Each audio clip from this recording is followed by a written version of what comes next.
For this problem, we'll graph a conic section. For an ellipse, we'll also name the foci. So we have x plus 2 quantity squared over 25 plus y minus 5 quantity squared over 9 is equal to 1. Well, we already have a conic section that's in standard form. The form is x minus h quantity squared over a squared. We're going to write a squared under the x squared term because a squared is the larger of the two denominators, plus y minus k quantity squared over b squared is equal to 1.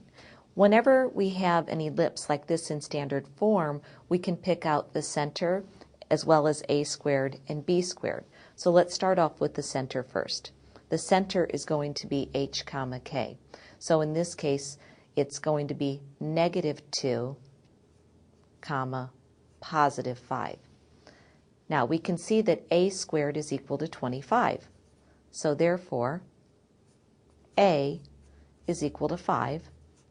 And also we can see that b squared is equal to 9.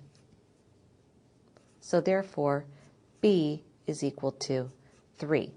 Now, we know that this equation defines an ellipse. The reason we can tell is because in standard form we have the x squared term and the y squared term on the same side of the equation. They both have positive coefficients, but they have different positive coefficients because this one we have 25 in the denominator and for the second one we have 9 in the denominator. So therefore it's an ellipse. Now, what do we do with this information? Let's first of all plot the center. We have negative 2, 5 as our center. Since the x squared term has the a squared underneath it and the a squared is the larger term, this means that our major axis is parallel to the x-axis. And from that center, we go a units to the right and a units to the left to graph a vertex.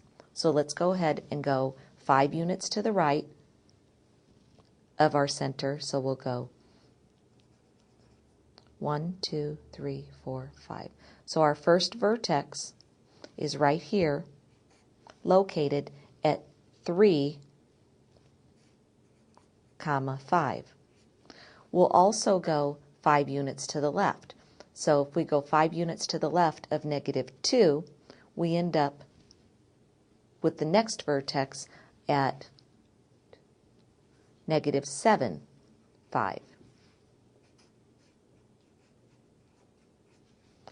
Now we also need to go b units up and b units down on our minor axis to get 2 more points for our ellipse. So from negative 2, 5, we'll go up 3, and we'll also go down 3. Now we have enough points to sketch a picture or a graph of our ellipse. So let's go ahead and do that.